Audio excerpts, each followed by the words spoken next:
Hello, this is the RPG Crawler, and it is time once again for a product review. Preferably a rather quick one. It's going to be a little bit off the fly, although I have taken the time to actually look through this prior to this.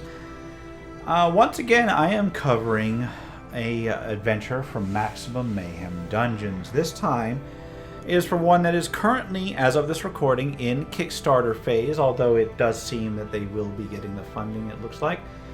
So you should be able to see this as the first of a new series of adventures. This one will be basically mini adventures, and they will be produced in both first edition / OSRIC format, as well as 5th edition format, starting with the Shadow of the Necromancer. Now, like the prior products, it is kind of a old school / over the top thing in both versions. There's designed for levels 1 to 3, this particular one. I'm interested in seeing how this series goes. As always, I'll take a quick look at the physical composition, then I'll go over the relatively brief adventure in of itself. If this Kickstarter is successful and they go on to put this out, which I'm pretty sure it's going to be at this point, I will put links to where you can get the finished product below, although until then you can go with the Kickstarter stuff. Also, keep in mind these are early review copies. I think and I hope that there will be changes to them, because I do have my criticisms of the way that they're put together right now, although it's nothing major. It's mostly nitpicky stuff, but we shall see. Let's go ahead and take a look at the OSRIC version. Actually, I'm going to open both versions and put them side by side on the table here, assuming that I can actually get them out of here, without ripping anything. You know, I love keeping these cover sleeves, because for folio adventures, it keeps them nice, and I am not known for keeping my adventures nice and neat, so this is the only way I'm going to be able to keep this stuff nice and neat. Although I suppose I could put them in the World of Mayhem box, although that box is getting pretty full.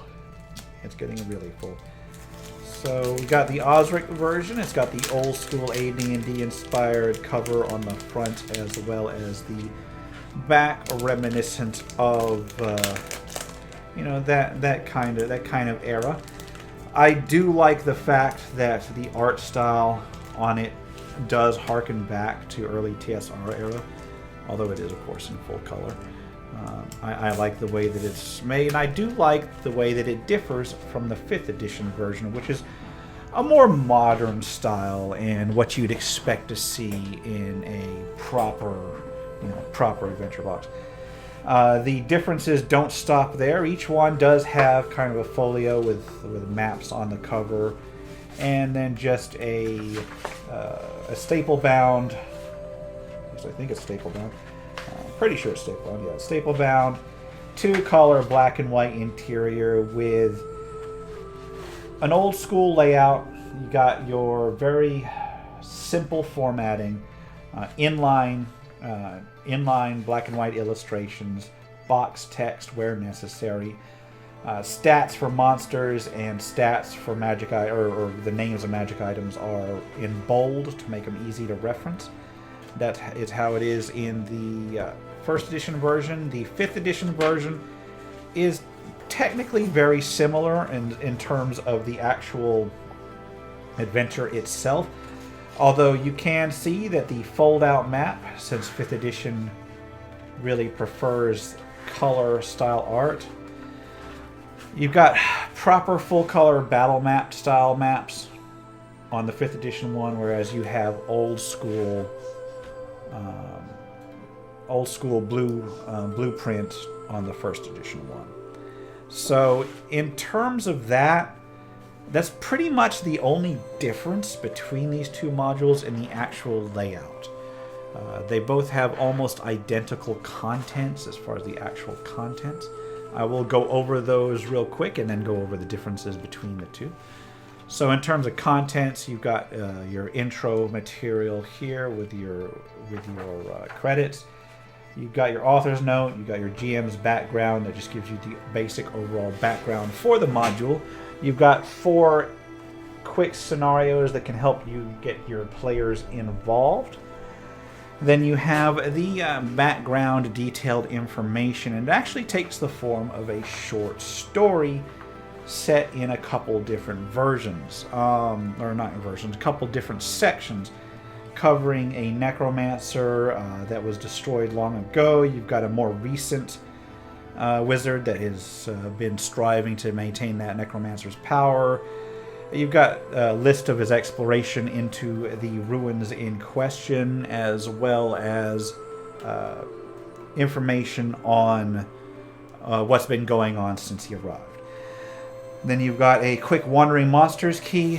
You've got suggestions for old school style Wandering Monster checks. Although there are really only 4 Wandering Monsters, because as you can see, it is a very brief little dungeon.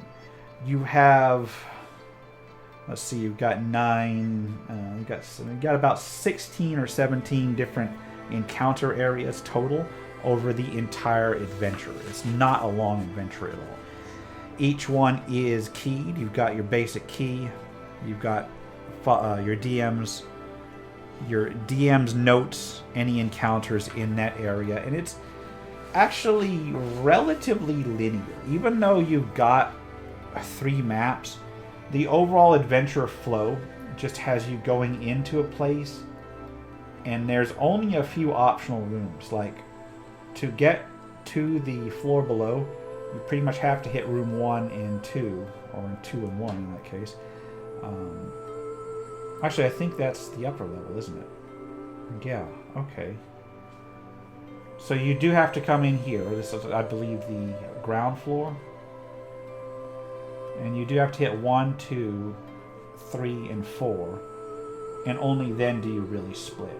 You know, you can go up to the upper level and do those 3 up there, or you can go down to the basement and do the dungeon level from there. And even the dungeon level, although it has a few branches, there's no loops or anything. So it's pretty much just go through the dungeon in a line until you get to the end. So very little in terms of exploration, which makes it incredibly quick to play and decent to do over the course of like a night. Each one of these is statted out in both OSRIC, and then 5th edition stats are given in here, although they're laid out in a very old school way. So you've got an old school style stat block, but with 5th edition style stats in the 5th edition one.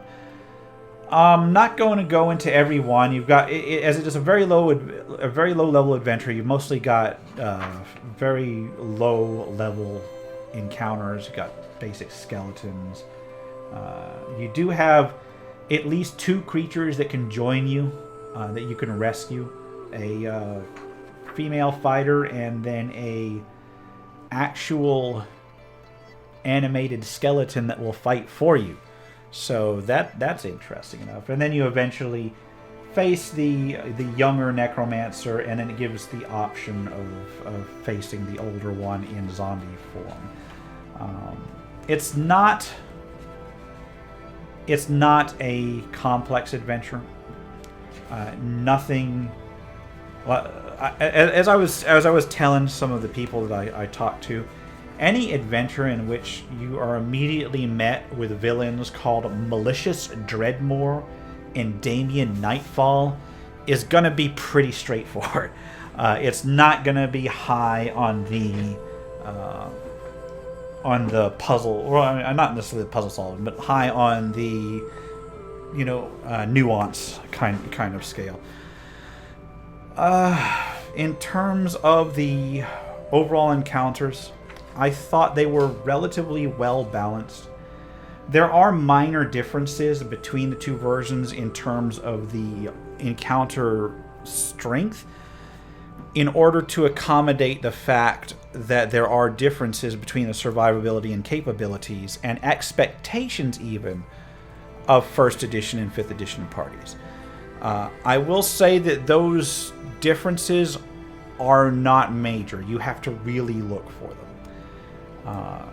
They occur not only in the stats of individual creatures, but also in the numbers that you encounter. In general, there's only a few where the numbers actually vary. I think for the party level, they are just challenging enough to provide some sort of need for forethought for your average first level party.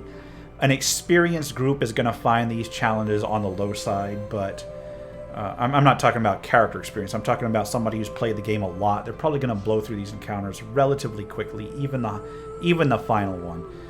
But it's not designed for long-term play. This is a mini dungeon. It's supposed to go through in one night. So in terms of the design, I do like it.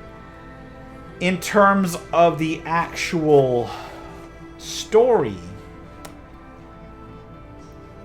I will say this. I had some feedback on a prior World of Mayhem, Maximum Mayhem Dungeons game, and that the stories are not very well written.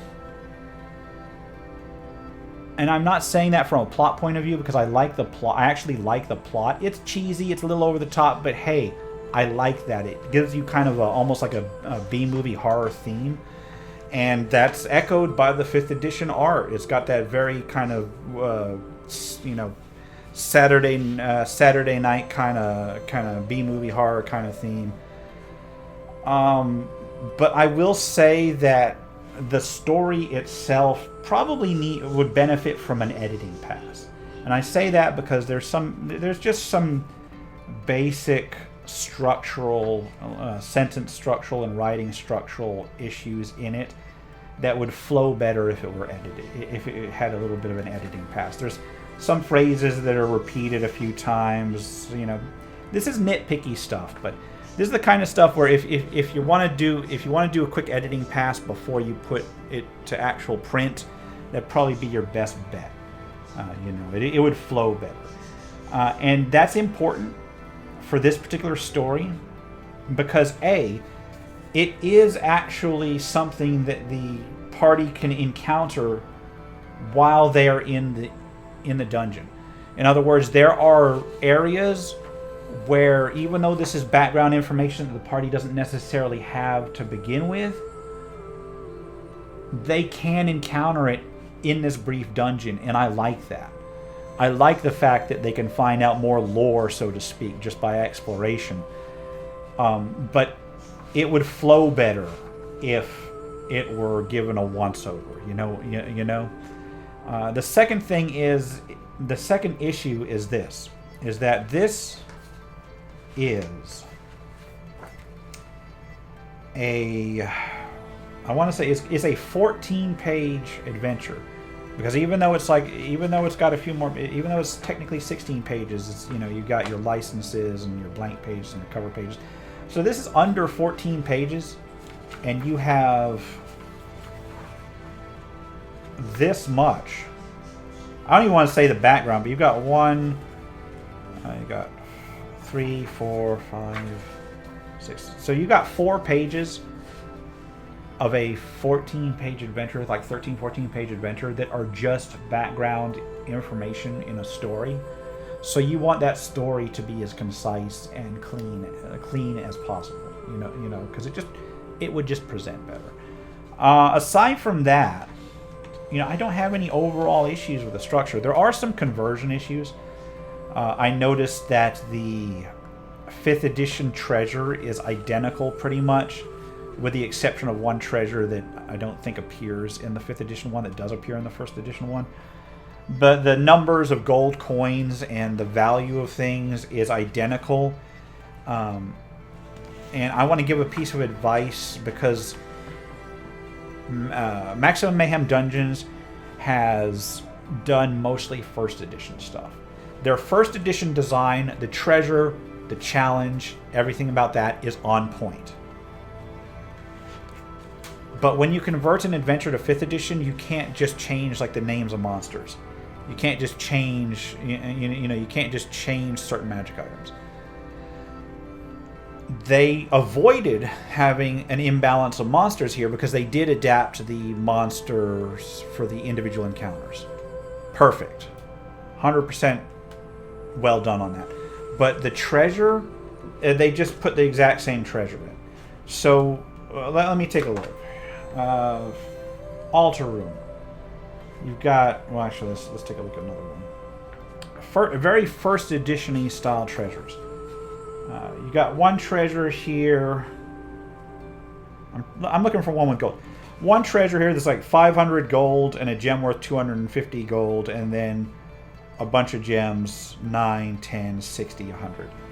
If you look at the same exact one in the 5th edition version, which is what, number 1 on the dungeon note.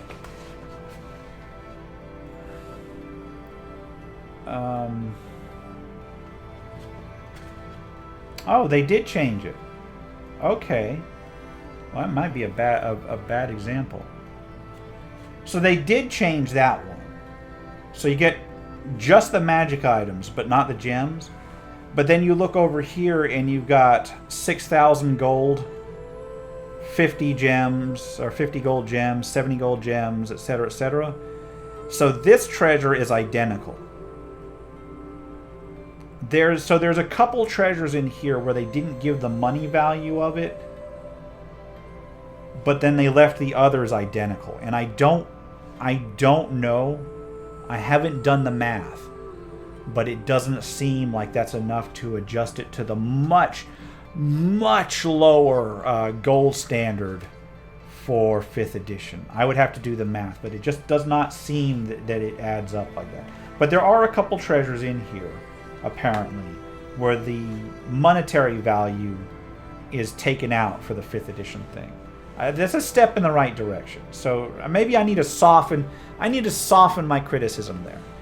So they've done that a couple times. I thought it was just one time. Apparently it's a couple times.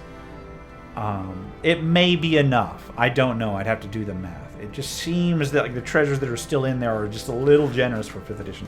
Then again, 5th edition, I usually award, like I got to be honest, I usually either do very, very resource poor 5th edition things or just use old school 1st edition style treasures for 5th edition. So I may not be the best for that on my home games. But generally speaking, published material, they expect like a slower treasure curve for 5th edition, let's say. Aside from that, I got no problems. I like this module. It's straightforward. It's fun. It's a little bit over the top. The challenge rating is a little bit on the easy side, but then again, it's for 1st and 3rd level characters. It's a good introduction. It's a good mini adventure. I did a sample run through it with a volunteer. I only had one volunteer at the time, and we cleared the entire adventure in an evening. So it was worth an evening's play. I think you could extend it if you had an entire party that was basically arguing with each other and such, and doing a little talking. You might get 2 nights of play out of it. I think it's well put together. I will say this: I love the art, and I always love the art in the Maximum Mayhem Adventure stuff. It's so fitting for old school, and this one is so good for what it is. You got everything from like the poltergeist inhabited bedroom with the individual things the poltergeist does expressed on it. It's just well done. It's just well done through and through in terms of the art and the presentation. I cannot wait to see more of these things. I know I cover Maximum Mayhem Dungeons quite a bit on this channel, but what can I say? They send me review copies, and they're solid thing. I mean, they're solid. I wouldn't put them up there with like Goodman Games in terms of quality, but they're close for what they do. For what they do, which is to present an old school 1st edition feel adventure. I'm excited to see them branch out into 5th edition. I think there's a couple bugs to work out there, but they're bugs that can be worked out. As usual, I'm always gonna, I'm always going to nitpick over editing because that's what always catches my eye.